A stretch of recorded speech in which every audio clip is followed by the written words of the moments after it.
Hello BookTube. I have a bit of a Saturday MegaStuff video for you here, composed of a whole bunch of little things that I don't think could make a whole video on their own. Little bits and pieces that we'll just lump together here, starting with a tech update. I was mentioning tech yesterday, how I'm encountering the limitations of some of my devices. Some of them download ebooks really well but don't have a lot of storage. Others have apparently expandable storage that the device itself has a hard time noticing or recognizing or whatnot. And I got a ton of great recommendations from a whole bunch of you. A whole bunch of you, for instance, sent me links to the same thing, which is a kind of thumb drive for an iPad. External storage for an iPad where you can load stuff on and connect it to the iPad. Looks like the answer to a dream. Looks perfect. So I'm going to order a couple of those and see how they work. But also, a number of you sent me links to your favorite reading apps. I mentioned that I was experimenting with a couple of e-reading apps that might take uploads a little more quickly than for instance, Nook or Kindle reading apps do, and that's been a ton of fun too. Once again, it's just great that we can confer with each other like this, because it's incredibly helpful for me to learn that these things are out there and see what they can do. I also had a number of people email me admonishingly about the very thought of me getting another iPad, because I have 5 of them now. I have a first generation iPad, second generation iPad, 2 iPad Airs, and an iPad Mini, and that's in addition to a 10-inch Nook Barnes & Noble tablet that is effectively an Android tablet, and in addition to my 10-inch Kindle. So I have a number of different tablets. There's a number of you emailed me sort of playfully admonishing me about getting another iPad. And some of you suggested that if I were to get too many more iPads, it would be time for an intervention. I am still, I admit, deeply curious about an iPad Pro. Deeply curious about it. And I'm wondering if I let a couple of side checks, a couple of side commission checks, things that I'm not resting any of the budget on, that I'm not paying any attention to, if I let a couple of those accumulate in an account that I am specifically earmarking, so in other words, saving up, if I save up, I'm wondering if in 2021 I shouldn't go whole hog with an iPad Pro, 12-inch, there's one that's 12.9-inch, a 12.9-inch iPad Pro, tons of internal storage, and there's a keyboard, an accessory, a Magic keyboard that looks incredible. It just looks amazing. When you attach it to the iPad and then you open the thing and pull the keyboard out, the iPad, the frame that it's on is stiff but flexible, so the iPad is sort of hanging in the air. It's not a hinged thing where the keyboard is hinging onto the iPad itself. It's not that. It sets up into a sort of a mini desktop. Looks incredible. The Magic keyboard, the one that Apple sells, is I think $350, something ridiculous like that. I'm sure that there are perfectly compatible knockoff versions that don't cost that much, but I'm wondering if I shouldn't just move over entirely to a tablet-based world instead of using a MacBook at all. And an iPad Pro would be the way to do that. I have to do a ton more research. I'm not going to do anything in 2020, so it'll be 2021, and I will let some side channel freelance checks accumulate in the meantime, so that in 2021 I can experiment with that idea. But for now, the tech update is that some of the things that you people have shown me just in 24 hours have been game changers. If I can get an external memory file, or more than one, for an iPad, that's a huge game changer. Anyway, so that's the tech update, is that I might have little gadgets and gimgods and add-ons to show you later on. Then another little bit and piece in this MegaStuff video involves BookTube itself. There's been a discussion that's been going around BookTube, and a number of you have emailed me and said, would you weigh in on this? We're just kind of waiting for you to make a video and weigh in on this, and wondering why you haven't done it. And the fact is, I have weighed in on this subject many times, including in my Western Canon Starter Kit. A while ago, just a few days ago, Lukash at Totally Pretentious made a great video in which he just asked the question, why be well read? What is the value of this thing? What are we talking about, and what does it mean? Is it a worthwhile goal for a bookish person to have, to be well read? And he discusses it a bit, and David Murphy did a great response. Ami1812 did a great response.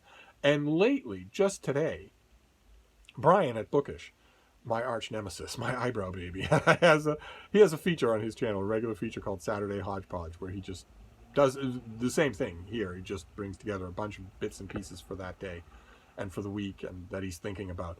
And he brings up Lukash's video and the response videos to it. If I remember, I will leave links to all of these things, the original video and all of the responses, because they've all been really good. And Brian actually, it must have agitated him just a bit, because he got up on his hind legs and went to his bookshelf and did an informal survey account of how wide-ranging his books are there in the room. And got back some fairly uniform numbers that have him wondering if maybe he shouldn't branch out a little bit. And it got me thinking too. Of course, a lot of you have been asking, what do I make of this whole subject? You must have a lot to say on the subject. I do, of course. I have had this conversation many, many times with many, many undergraduate men. And really, I think the subject is very simple. It comes down to the fact that there's basically two kinds of reading. There's voluntary reading and involuntary reading. Involuntary reading is the stuff that you read because you have a goal in mind. You don't in any way personally want to. You just have a goal in mind. Whether it's tax law or real estate or whatever, or any of the business drone, here's how to crush it on the sales floor, any of that sort of stuff. It's not anything that you would read for pleasure. You read it because it has a practical, pragmatic thing that you want to extract from it. And then there's the other kind of reading. Kind of reading that you do voluntarily, the kind of reading that you do just to transport yourself out of yourself. That's the kind of reading that most people don't do. They get any urge to do that kind of reading crushed out of them by mandatory reading in school, and they never go back to it. For them, for those kind of people, and I hate to say this, I occasionally point this out to you, that is the world. That is 99.9% of all the humans in the world. We are freaks. We are a weird exception. The people who read would fill Shea Stadium. And that's all. Out of all the people in the world. Who read the other way, who read the second way, who read voluntarily, who read for pleasure. Those people, it's a tiny fraction of a tiny subset of humanity. Most people only read the first kind. Involuntary reading is what I call it. They will, of course, they have to make the decision to read it. So in a sense, it's voluntary, but you know what I mean. It's not anything they're doing for pleasure. The other side is voluntary reading.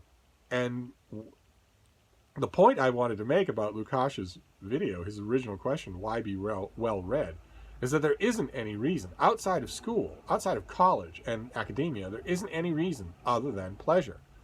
Once you're outside of academia and once you've crossed the fence from involuntary to voluntary reading, the only reason to read is for pleasure. Right? I mean, you're only here for an eye blink of time. In about 10 minutes, you're going to be dead. There is no good reason to read except for pleasure. If you're reading to please other people or to impress them, you are, as the saying goes, doing it wrong. And if you're not reading to impress other people, so you're reading a whole bunch of stuff, wandering all over the map with your reading and enjoying the hell out of it, and somebody comes along and says, well, if you haven't read Sallust or Montaigne, then I don't know, you're not a very good reader, are you? Well, they're a figure of contempt. You should laugh at them. You absolutely, no matter how thin your self-esteem is, you shouldn't let that dent it at all. That is a stupid person who's making that claim. The only reason that canonical reading, that so-called well-read reading, would enter into that other kind, the voluntary reading, would be if voluntarily you want to be part of that larger conversation. All of literature, canonical or otherwise, is in conversation with other pieces of literature. Because everyone learns to read before they learn to write. So all literature is in conversation with other literature, some other literature. No literature exists in a vacuum. And that means there's a huge cacophonous conversation going on in the background of all literature. That's where the canonical literature comes from, because it sets the terms of those conversations. Even if you don't need to read them in order to understand the conversations, it still set the terms. So if you read, I've mentioned this example many, many times. If you read and esteem Haruki Murakami and you've never read any other of the Japanese literature that he read to form who he is, well, you can still read and esteem him. Absolutely, you can. You can still talk about him enthusiastically. You still recommend him enthusiastically. But you can't talk about him in a tradition because you don't know the tradition. And if your voluntary reading is the endless detective story of chasing down those traditions, of chasing down those older conversations and learning all those voices so that, as Lukash put it, I think Brian echoed this, so that you get the allusions to earlier conversations so that you get those and don't feel left out. If your curiosity, if your enjoyment of reading literally extends to that, if that gives you pleasure to do, chasing all of that down, reading out filling in all of those blanks, learning about all of those earlier conversations, if that gives you pleasure, then you should do it. But if it doesn't, you shouldn't. You shouldn't at all. Well-read is a very specific badge. And the only reason that you have to care about it is if you care about it. The only thing you should read for pleasure. And all of that is valid. And it doesn't have anything to do with whether or not you're reading a canon, whether you're not reading in order, whether or not you're reading by shades of influence, whether or not you're reading to anyone else's approval, Harold Bloom or anybody else. It doesn't have anything to do with that. If you're reading for pleasure, then you're reading fine. And you don't need to worry about it. The only restriction on that is when it comes, and this is tough in the 21st century where you are allowed to make up your own facts. It was unheard of anywhere else in any other century. But in the 21st century, you can make up your own facts and you can sue if you're not respected when you do that. Therefore, you run into the problem in the 21st century because the only restriction on that is that if you read all over the place for pleasure, here and there, pick it up, put it down, even bailing, if you do that, then you're a fine reader. And I want to talk to you. I have a million questions for you. The only thing you can't do if you read that way is say that you read the other way, because you don't, and you don't know what you're talking about. So you can't say those other things don't matter, they're not important, or I already know as much as I need to know about them. You don't know anything about them, and they do matter. They are important. They're great. They're tons of fun to read. They're read for pleasure all the time. The only thing you can't do is say that. Is say, well, I only read Sally Rooney, and I only need to read Sally Rooney. I understand the naturalist movement in fiction. I understand lowbrow comedy, or whatever you want to call whatever she's trying to do in her wretched books. I understand all of that already, even though I only read her. No, you don't get to say that. You don't get to say that any more than if you're reading, I don't even know who it would be, some modern British writer, and you're only reading him. William Boyd, for instance. Let's just pick William Boyd out of a hat. If you say William Boyd for the United Kingdom, or maybe Martin Amis, maybe you really like Martin Amis, and you've read Martin Amis, and you really passionately love his novels, fine, that's great. In conversation with that, you say, well, and we can tell from these books by Martin Amis that they speak to the broader British comedy tradition. When you haven't read it, that you can't do. No, the only purpose, or the only restriction here is that you don't have to care about the canon. You don't have to care about those earlier conversations or any of the anxiety of influence involved here. You don't have to care about any of that. But you also can't talk about it. You can't make any claims about it. You can't, and you also can't dismiss it because you don't know anything about it. You don't know what you're dismissing. The fact that it's old or that you haven't read it is not grounds to dismiss it. But you can see right away that that doesn't have to have any effect on what you read at all. Not in the slightest. I've known people in my life who only read Westerns. They were great readers. And just the only piece of caution that I'm trying to enter into this conversation is don't put on airs. Don't claim things. Your reading can be anything at all, and you can enjoy it without any glance over your shoulder. Just don't overclaim. Or if you do, don't do it around me. That's all. Because you're going to put me in a horrible position of acting like a snob when I'm not one. I'm not saying that your love of Jilly Cooper is less because you haven't read Oliver Goldsmith. I'm not saying that at all. The two are unconnected. You can enjoy anything as long as you're reading for pleasure, as long as you're not wasting your time worrying about what other people think. Then you're doing fine. That's absolutely fine by me. I'm not making any kind of snobby claims here. All I'm saying is don't do it yourself. Don't make snobby claims yourself. Don't dismiss the past. And don't appropriate it if you haven't read it. That's all. If you're okay with not doing that, and I think most of you are, because most of you are normal people, not pedantosauruses, if you're okay with that, then read whatever pleases you. If it pleases you to chase down all those old conversations, then do it. I'll be happy to help. But it's not necessary to be a good reader. Well-read is my point here is that well-read is a very specific thing. It's a very specific accolade. It doesn't mean good reading. It doesn't mean you're a good reader to be a well-read reader. It's just a very specific kind of thing. Almost niche, except the niche is so huge, and it is the formative mud of the Western canon. So it's not actually niche, except that we all live in a niche. We're all readers, and readers are extremely niche in this world. So that's my main point is don't sweat it. Don't worry about it unless you care about it. If it interests you, if it pleases you to chase down the canon, then that's a good reason to do it. There's no other good reason to do it. So so that was my contribution to a BookTube discussion that was going on. But I also have mail.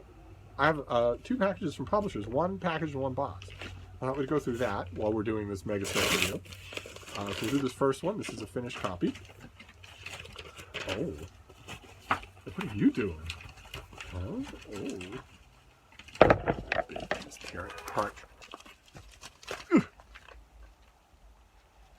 Oh, Frida, you don't want to go for that?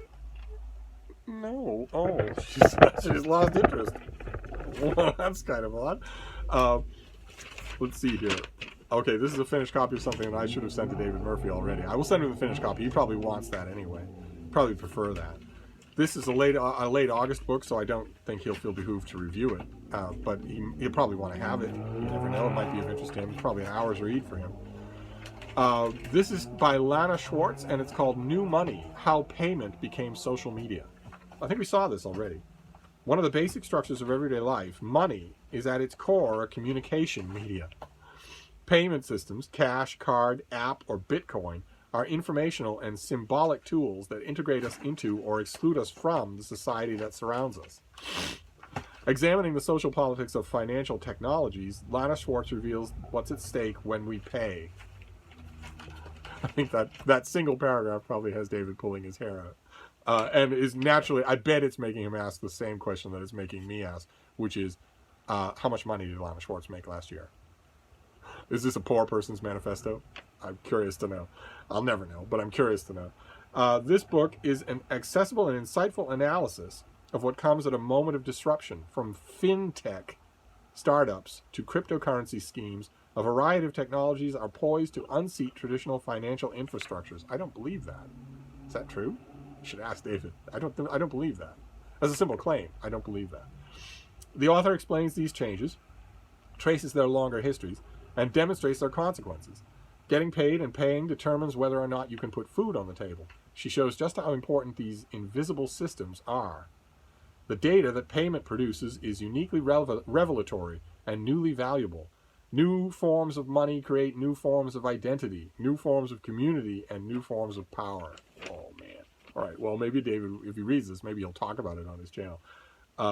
Okay, fantastic. Well, it's not exactly a Steve book. I will put it in the mail. I have been chary about mailing things. I won't put it in the mail. I'll have somebody bring it to the post office. And then we have this. It's a box, and that's it for the mail. And then we'll do babies. I'm not going to forget. We'll do babies next. What is this thing? Probably also a finished copy. That'd be great. What have we got here? A little cardboard for your teeth, Frida. Get you basic vitamins. Oh no, it's not a finished copy. Okay. It's an advanced copy from Europa Editions. It comes out in November. So I don't have a cover to show you, and I don't have a pub sheet to show you. It's by Carlo and Renzo Piano, and it's called Atlantis, A Journey in Search of Beauty. This doesn't tell you anything. I don't have a mock-up even. So what do we have here? Told through conversations captured over the course of a long journey, Atlantis is a travel log, a meditation on form and function, a look at what inspires today's most famous architect, and a moving portrait of a son's relationship to his famous father. Renzo Piano's projects include the new Whitney Museum, the Pompidou Center, the New York Times Building, the new Academy Museum of Motion Pictures, and many more of the world's most famous contemporary buildings. One late summer day, Piano set sail from Genoa in search of Atlantis, the perfect city built for the perfect society. He is accompanied on this life-changing journey by his son Carlo, a well-regarded journalist. Over the course of their voyage, their talks are as entertaining as they are erudite and illuminating. With irreverence and humor, father and son discuss such matters as their own complicated relationships, the meaning of travel, architecture, urban design, and the secret life of all forms. Okay. All right, well, Atlantis is a myth. It was made up by Plato. It has no literary antecedents. It has no claim on reality. It is a myth. It was a story that was invented by Plato. it was invented by one person. We know when he invented it. We know that it didn't exist before he invented it, and we know that he invented it wholesale. It is Hogwarts. So you go in search of it. If you go in search of it as a fun trip with your son, that's fine. That could be the gist for a very entertaining book. If you go and search for it literally, that you're literally looking for the lost kingdom of Atlantis that's out there somewhere beneath the waves, then you're an idiot. Any more than if you literally went searching for the right train station to get to Hogwarts, you would be, an idiot. So we'll have to see. I can't tell from the back description how much whimsy is in this thing, so we'll have to see. That will determine a lot of whether or not I will enjoy it. And then we have baby pictures. We'll wrap up with baby pictures because I put out the call for baby pictures. I put out the call for Shakespeare. Send me pictures of your Shakespeare. Because I'm nosy, I would take pictures of your books just in general, or even your bathroom. But also, I mentioned when you're sending me pictures of your Shakespeare, you might want to send me pictures of your dogs as well. And as you can guess, that request just slopped all over creation. And it quickly lost all cohesion.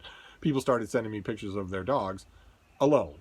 People started sending me pictures of their dogs without Shakespeare or with other books. People started sending me pictures of their cats.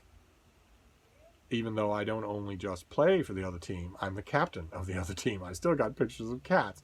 And I have a bunch to show you today, starting with the one dog. And here he is, this dog is sound asleep with The Terror by Dan Simmons.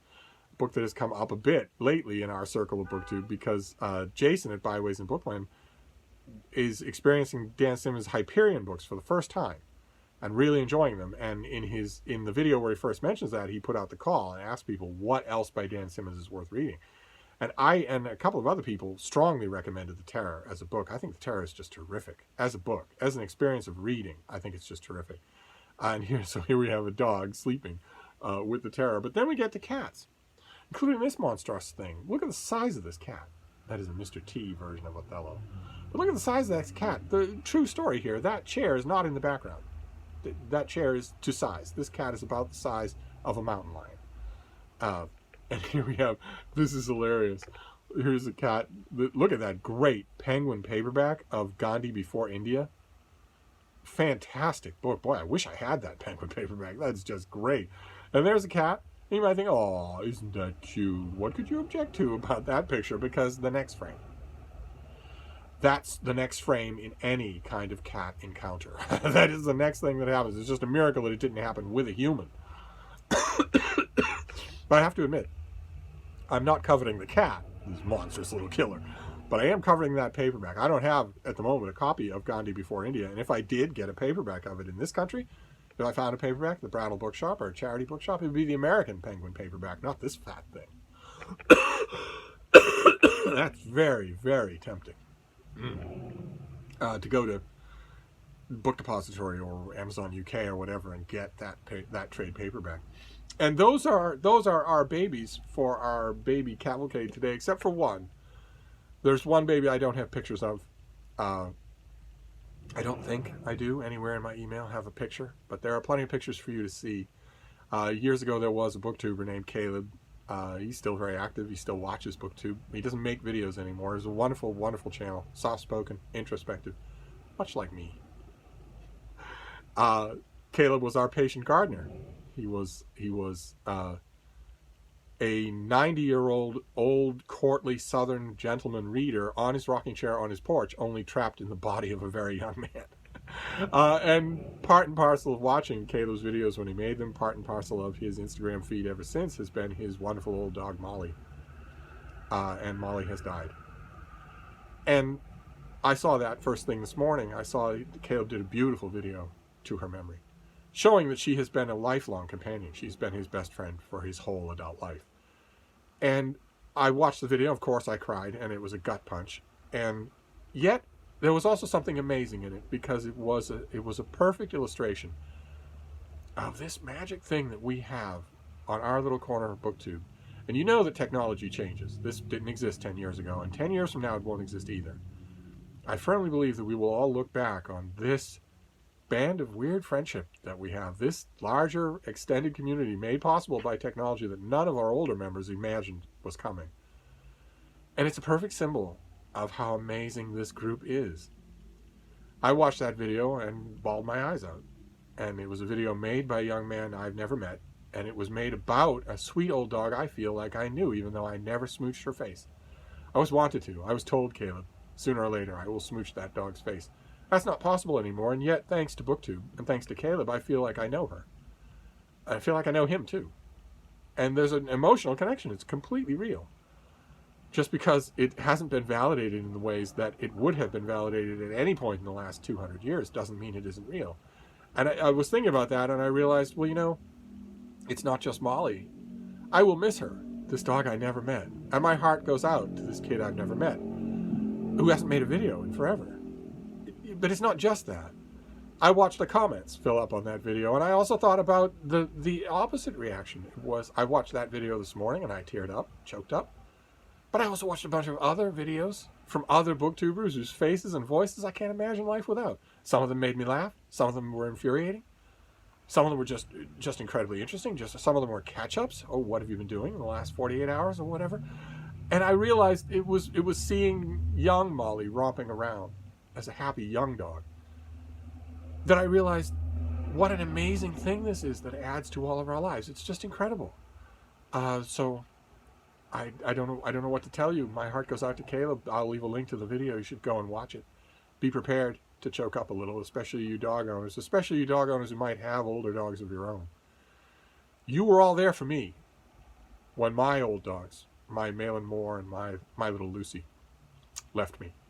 You were all there for me. So to the extent that we can, we'll all be there for Caleb and all the rest of us.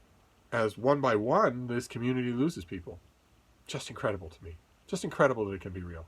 And painful today, but ultimately an incredible addition to your daily life. So I'm going to wrap this up for now, but I will be back. Thank you, BookTube.